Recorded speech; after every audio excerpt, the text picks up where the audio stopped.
عاشق رسول کے گھر والوں کو بھی پتا ہونا چاہیے بچہ عاشق رسول ہے، یعنی ماں باپ کا فرما بردار ہے۔ عاشق رسول کی گھر والی بھی قائل ہو کہ یہ عاشق رسول ہے، یہ کبھی بھی اپنی گھر والے کی توہین نہیں کرتا۔ اس کے گاہکوں کو بھی پتا ہو یہ عاشق رسول ہے، یہ نہ کم تولتا ہے نہ کم ناپتا ہے۔ عشق رسول تو اس کا نام ہے، یہ کوئی عشق رسول نہیں کہ آپ نعرے تگڑے تگڑے لگائیں اور عاشق رسول نماز کے ٹائم چھپتا پھرے تو یہ جھوٹ بولتا ہے، یہ عشق نہیں کرتا، یہ غلط بیانی کرتا ہے۔ عشق تو انسان کو فرما برداری پر مجبور کر دیتا ہے۔ حضرت عثمان غنی رضی اللہ تعالیٰ عنہ نے ایک جگہ وضو فرمایا، وضو کر کے کھڑے ہوئے تو مسکرانے لگے۔ اب سیانا بیانا بندہ ہنسنے لگے تو لوگ پوچھتے تو ہے نا خیر ہے، ہنس رہے ہیں خیر ہے۔ حضرت عثمان غنی سمجھدار آدمی تھے، معاملہ فہم تھے، تو سیدنا عثمان غنی رضی اللہ تعالیٰ عنہ نے وضو کیا تو مسکرانے لگے، اور مسکراتے رہے تو کچھ لوگوں نے آپ سے سوال کی، عرض کی حضور کیا ہوا، کیوں مسکرا رہے ہیں؟ فرمانے لگے پتہ نہیں۔ جب کہا پتہ نہیں تو لوگوں کو اور حیرت ہوئی، ایک تو آپ مسکرا رہے ہیں، دوسرا فرما رہے ہیں پتہ نہیں۔ کہا حضرت سبب کیا ہے؟ کہنے لگے سبب کا نہیں پتا، ایک دن اسی جگہ میں نبی کریم علیہ السلام کے ساتھ حاضر تھا تو سرکار نے وضو فرمایا تھا اور حضور مسکرانے لگے تھے، بس مجھے اتنا پتا ہے میرے محبوب مسکرائے تھے، وجہ کی ضرورت نہیں، ہر حال میں مدینے والے کی پیروی کرنی، حکمتیں پوچھنے کی ضرورت نہیں، سبب کی ضرورت نہیں، میں تو فرض محبت ادا کر رہا ہوں، یہ کسی کی ادا ہے جسے ادا کر رہا ہوں۔ تو عزیز بھائی، محبت انسان کو غلامی پر اور فرما برداری پر مجبور کرتی۔ الترغیب والترہیب میں حدیث ہے، حضور سید عالم علیہ السلام تشریف فرما ہے، اچانک نبی پاک علیہ السلام نے فرمایا جو جس کا کوئی رشتہ دار اس سے ناراض ہے، اس نے کسی رشتہ دار کو ناراض کیا ہوا ہے، میری محفل سے اٹھ کے چلا جائے۔ یہ خاصا مشکل کام ہے، اس لیے آپ بھی بڑے غور غور سے مجھے دیکھنے لگ گئے۔ حضور نے اٹھا دیا، فرمایا جس کا رشتہ دار ناراض ہے اٹھ جائے۔ تو ایک نوجوان اٹھ کے چلا گیا، تھوڑی دیر کے بعد واپس آیا، عرض کرنے لگا یا رسول اللہ میری ایک عزیزہ ناراض تھی، میں راضی کر کے آیا۔ تو نبی پاک علیہ السلام نے فرمایا جس محفل میں بلا وجہ، بلا جواز، بلا عذر شرعی رشتے توڑنے والا موجود ہو، وہاں اللہ کی رحمت نازل نہیں ہوتی، اس لیے میں نے اٹھا دیا۔ اور میرے دوستو، وہ فوراً گئے، اپنی خالہ پھپھو یا جو بھی ان کی عزیزہ ناراض تھی راضی کر کے آئے، اس لیے کہ انہیں پتا تھا ہم اپنے عزیزوں کو راضی نہیں کر رہے، ہم تو مدینے والے کو راضی کر رہے ہیں، ہمیں حضور سے پیار ہے، ہر وہ کام کریں گے جو کام کرنے کا اللہ کے رسول نے ہمیں حکم دیا۔ اعلیٰ حضرت بریلوی رحمت اللہ علیہ کے پاس ایک شاعر آئے، اپنے شعر لکھ کے لائے، اشعار، انہوں نے حضور کی نعت میں اشعار کہے تو وہ لکھ کے لائے۔ تو ان کا مفہوم یہ تھا کہ یا رسول اللہ صلی اللہ علیہ وسلم، میں نا ساری رات آپ کی یاد میں تڑپتا رہتا ہوں، مجھے نیند نہیں آتی، میں بے چین رہتا ہوں، میرا دل بڑا پریشان رہتا ہے، یہ شعروں کا مفہوم تھا۔ اعلیٰ حضرت رحمت اللہ علیہ پڑھنے کے بعد فرمانے لگے آپ واقعی ساری رات نہیں سوتے، واقعی ساری رات تڑپتے رہتے ہیں؟ کہنے لگے جی نہیں، یہ تو شعر ہیں۔ تو فرمانے لگے حضور کی بارگاہ میں جھوٹ بولتے ہیں، یہ دروازہ رسول ہے صلی اللہ تعالی علیہ وسلم، آپ وہاں کلمات تول کے بولیں گے، وہی کہیں گے جو آپ کے اصل جذبات ہیں۔ یہ کیا بات ہوئی کہ میں بہت بڑا عاشق رسول ہوں لیکن داڑھی رکھ لو؟ کہتا ہے وہ ابھی آپ دعا کریں پھر میں رکھوں گا۔ میں بڑا عاشق رسول ہوں تو سچ بولا کرو، کہتا با کام نہیں چلتا۔ میں بڑا عاشق رسول ہوں تو بھائی صلہ رحمی کرو، تو کہتا بس دعا کرے رشتہ دار ظالم ہی بڑے ہیں۔ او بھائی جب آپ عشق رسول کا دعویٰ کر رہے ہیں پھر آپ کو بدلنا پڑے گا، خالی دعووں سے کوئی تسلیم نہیں کرے گا۔ یعنی ایک آدمی کہتا ہے ابا جی مجھے آپ سے پیار بڑا ہے، بڑا پیار، پر اگر آپ کو کپڑے چاہیے تو بڑا بھائی لے کے دے گا۔ پیار مجھے آپ سے بڑا ہے پر اگر آپ کو دوائی چاہیے تو دوائی بڑا بھائی لے کے دے گا۔ پیار مجھے زیادہ ہے آپ سے، میری جان بھی آپ پہ قربان ہے، لیکن اگر آپ کو ہاسپٹل جانا ہوا تو وہ میں نہیں لے کے جاؤں گا، وہ بڑا بھائی۔ تو میرے خیال ہے ابا جی نے کہنا پتر تو پیار بھی کھول ہی رکھ، اس واسطے کہ اگر سارے کام اسی نے کرنے ہیں تو پھر یہ تو خالی یعنی ایسا عشق رسول کا دعویٰ جس میں نماز بھی نہیں، عبادت بھی نہیں، ریاضت بھی نہیں، تقوی بھی نہیں، اخلاق بھی نہیں، کردار بھی نہیں، ایک ایسا دعویٰ۔ اعلیٰ حضرت فاضل بریلوی رحمت اللہ تعالی علیہ سبق یہ پڑھاتے ہیں کہ عاشق رسول بنو پر سچے والے بنو۔ ان کا اپنا عمل یہ تھا کہ سنت ہے سیدھے ہاتھ سے لینا دینا، تو مسجد میں آتے تھے تو سیدھا قدم رکھتے تھے، اور پھر جس صف میں قدم رکھتے تھے سیدھا قدم رکھتے تھے، اس لیے کہ یہ رسول کائنات کی سنت، نبی پاک کا طریقہ ہے، یہ ایسا بہترین مستحب عمل ہے جس سے اجر ملتا ہے۔ تو بھائی اپنے آپ کو سنوارنا، اپنے کردار کو سنوارنا، پھر اس سے بڑی بات جو اعلیٰ حضرت بریلوی رحمت اللہ نے ہمیں سکھائی ہے وہ یہ ہے کہ مسلمانوں کو علم دین سے وابستہ ہونا چاہیے۔ اعلیٰ حضرت رحمت اللہ علیہ کا سارا کام علمی ہے، سارا۔ 1000 سے زیادہ کتابیں آپ نے لکھی ہیں، اور مختلف علوم پر یعنی 100 سے زیادہ علوم پر ان کی کتابیں۔ یہ جو نوجوان تھوڑے سے ماسٹر کی ڈگری رکھنے والے ہیں، گریجویشن سے اوپر ہیں، وہ میری بات پر غور کریں، آپ سرچ کریں، کسی وقت آپ کو ملے گا کہ ان پر کتنی زیادہ پی ایچ ڈیز کے مقالہ جات لکھے گئے۔ ان کی ایک ایک کتاب پر لوگوں نے تحقیق کی ہے تو پورا پی ایچ ڈی کا مقالہ لکھا گیا۔ یہ آج جو آپ نے حال کیا نا اپنے اسٹیجوں کا کہ جاہل لوگوں کو بلا لیا، 2-4 جو ہے وہ ادھر ادھر کے اشعار، کسی مستند عالم کے شعر بھی نہیں، اور جناب وہ 2-4 چودھری نوٹ لے کے آگے بیٹھ گئے اور انہی کی صدارت ہو گئی اور انہی کے نام شعر ہو گئے اور پیسے پھینک گئے تو مووی بن گئی۔ یہ مزاج ہمارا نہیں ہے۔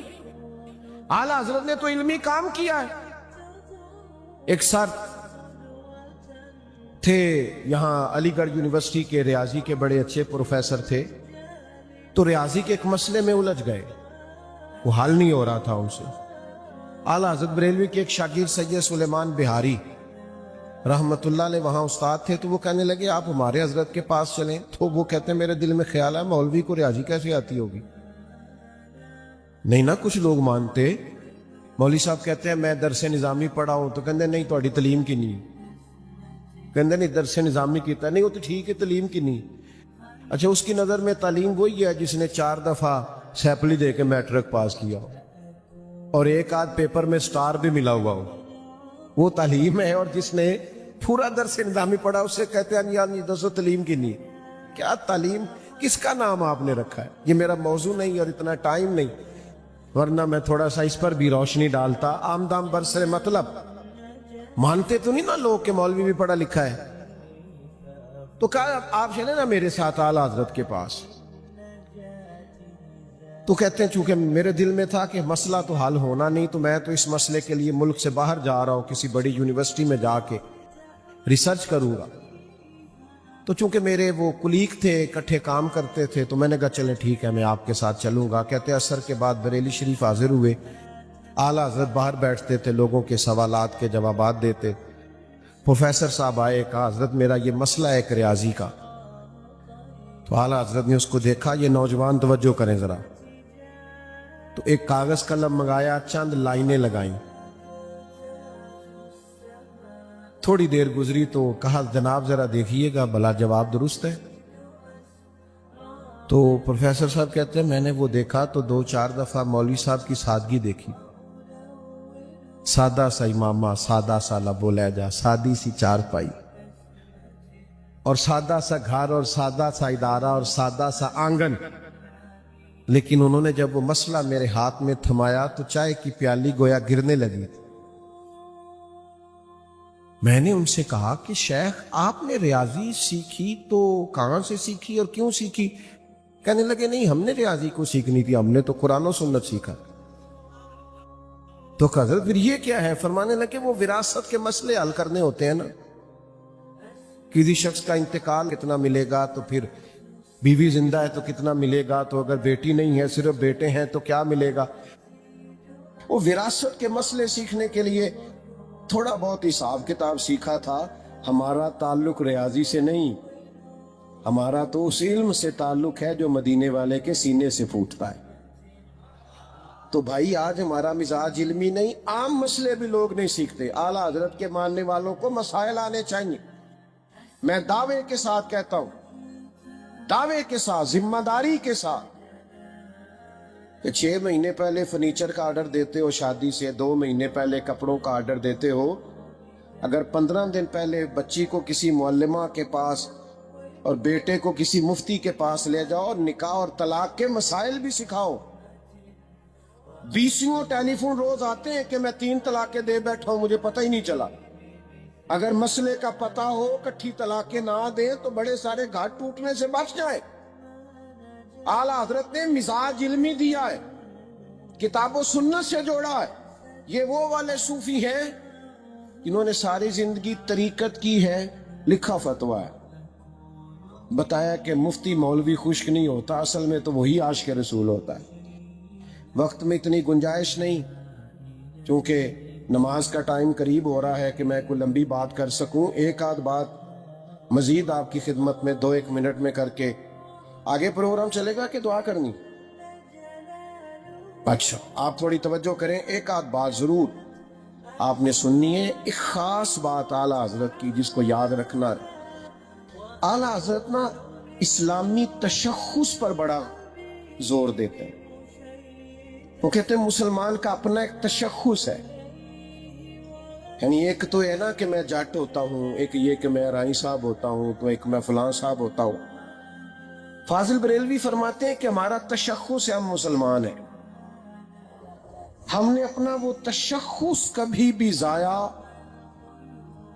ہم حضور کے غلام ہیں، یہ تشخص اپنا کے رکھنا۔ ہماری اصل پہچان یہ ہے کہ ہم مومن ہیں۔ وہ فرمایا کرتے تھے کہ میرے دل کو چیر کے 2 ٹکڑے کرو گے نا تو ایک پہ لا الہ الا اللہ لکھا ہوگا، دوسرے پہ محمد رسول اللہ لکھا ہوگا۔ اس قدر وارفتگی ہے دین کے ساتھ۔ مومن ہونا بڑی فضیلت کی بات ہے، اس کو آپ سمجھیں۔ کبھی بھی وہ انگریز کی عدالت نہیں گئے، وہ کہتے تھے یہ کچہری ہے، عدالت تو وہ ہوتی ہے جہاں عدل ہو۔ مسلمانوں کا جو تشخص ہے کہ ہم مومن ہیں، اس تشخص کو برقرار رکھنے کی بڑی ضرورت ہے۔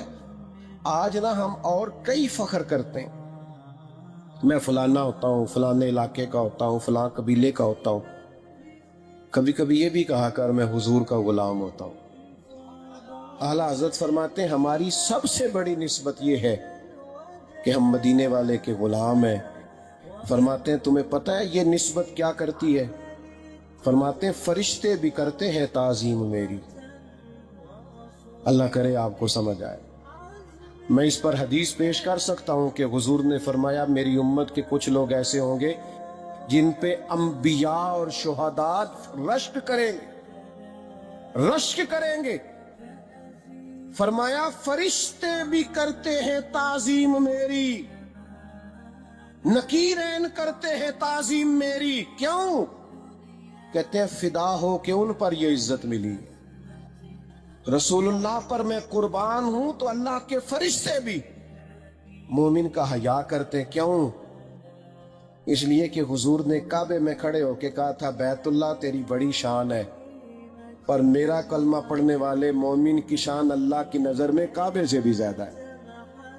یہ ترمذی میں حدیث موجود ہے، مومن کی شان کعبے سے بھی زیادہ ہے۔ اعلیٰ حضرت فرماتے ہیں اپنا تشخص نہ خراب کرنا، ہم مومن ہیں، اس پر ناز ہونا چاہیے۔ انسان کو کبھی کبھی 2 نفل اس لیے بھی پڑھ لینے چاہیے، شکر ہے اللہ کا میں مسلمان ہوں۔ یہ ضرور اپنی زندگی میں چیز پیدا کریں، جب آپ مومن ہونے پر فخر کریں گے کلیجہ بڑا ٹھنڈا ہوگا، بہت ساری مایوسیاں ویسے دور ہو جائیں گی۔ آپ کی خدمت میں عرض کرنی ہے، اللہ تعالیٰ نے قرآن مجید میں ہمیں یہ حکم دیا ہے کہ یا ایھا الذین آمنوا اتقوا اللہ وکونوا مع الصادقین، فرمایا اے ایمان والو اللہ سے ڈرو اور سچوں کی سنگت اختیار کرو۔ سوسائٹی میں، ماحول میں بہت سارے ایسے لوگ آ جاتے ہیں جو انسان کے رویے پر، اس کے لب و لہجے پر، اس کے اخلاق پر اور سب سے بڑھ کے اس کے عقائد پر بڑا سخت اثر ڈالتے ہیں۔ آپ کسی بھی ایسے شخص کے پاس بیٹھنے لگ جائیں جو معاذ اللہ کسی صحابی کا بے ادب ہو یا اہل بیت اطہار میں سے کسی کے بارے میں سوء ظن رکھتا ہو معاذ اللہ، تو وہ آپ کے نظریات کو بگاڑ دے گا، شخصیت پر اثر برا ڈالے گا۔ ہم دیکھتے ہیں کہ دنیا میں جتنے بھی لوگ بگڑتے ہیں وہ بری صحبتوں کی وجہ سے بگڑتے ہیں۔ ہمارا خیال ہے یہ معمولی سا مسئلہ ہے، حالانکہ یہ اتنا گہرا مسئلہ ہے کہ نبی کریم علیہ السلام نے فرمایا کہ انسان اپنے دوست کے دین پر ہوتا ہے۔ انسان کا وہی مذہب، وہی نظریہ، وہی عقیدہ ہوتا ہے جو اس کے دوست کا ہوتا ہے۔ لہذا فرمایا سوچ کے دوست بنایا کرو، غور کیا کرو تمہارا دوست کون ہے۔ اعلیٰ حضرت بریلوی رحمۃ اللہ تعالی علیہ کا کمال یہ ہے کہ آپ بڑی دیانتداری کے ساتھ ان کی کتب کا مطالعہ کریں۔ اعلیٰ حضرت نے ہمیں سمجھایا یہ ہے کہ کسی کی بے ادبی نہیں کرنی، اللہ تعالیٰ کے لیے بھی کمزور لفظ استعمال نہیں کرنا۔ یا اعلیٰ حضرت سے کسی نے کہا کہ اللہ کو میاں کہہ سکتے ہیں؟ اللہ میاں کہتے ہیں نا بعض لوگ، تو فرمایا یہ اللہ کی شان کے لائق نہیں، اللہ کو جل جلالہ کہو، اللہ کو اللہ تعالی کہو، اللہ کو عز و جل کہو۔ جو جملہ یا لفظ یا حرف اس طرح کا ہے کہ جو عام بھی کسی کے لیے استعمال ہوتا ہے وہ اللہ تعالیٰ کی شان کے لائق نہیں۔ یہی سبق انہوں نے ہمیں پڑھایا ہے کہ نبی کریم علیہ السلام کی عالی مرتبت ذات کے لیے جب جملہ استعمال کرو، فکرہ استعمال کرو، لفظ استعمال کرو تو بڑا خوبصورت جملہ تلاش کر کے حضور کے لیے لاؤ۔ اللہ تعالیٰ توفیق عمل عطا فرمائے۔ اللہم صلی علی سیدنا و مولانا محمد معدن الجود والکرم وآلہ وبارک وسلم۔ اللہ تھوڑے سے وقت میں اتنی بڑی تعداد میں مسلمان جمع ہوئے، ہمارا جمع ہونا قبول فرما۔ بیٹا بیٹھ جاؤ، سارے بیٹھ جاؤ، شاباش۔ دعا تو عبادت کا مغز ہے، سب تشریف رکھیں، اللہ جزا دے۔ اے اللہ ہم سب کے گناہوں کو معاف فرما، ہماری غلطیوں سے درگزر فرما، ہمارے علم کو نافع فرما، اعمال کو خالص فرما۔ اللہ اس قصبے کو، اس بستی کو ہمیشہ آباد رکھنا، بسنے والوں کو آپس میں پیار، محبت، اتفاق اور احترام عطا کرنا، جو بیمار ہیں انہیں شفا دے دے، مقروضوں کو قرضوں سے رہا کر دے، جو نوجوان بے روزگار ہیں ان کے لیے رزق کے وسیع مواقع فراہم فرما دے۔ اللہ دنیا ہو یا آخرت ہو پردہ پوشی فرما۔ جن دوستوں نے یہ خوبصورت محفل سجائی، جو تشریف لائے، سب کو دنیا اور آخرت کی برکتیں عطا فرما۔ ہمارا خاتمہ ایمان پہ فرما، ہمارا خاتمہ ایمان پہ فرما۔ صبح قیامت کی ذلت سے ہمیں محفوظ فرما، اول آخر ظاہر باطن خیر فرما۔ رب اغفر وارحم وانت خیر الراحمین، وصلی اللہ تعالی علی حبیبہ محمد۔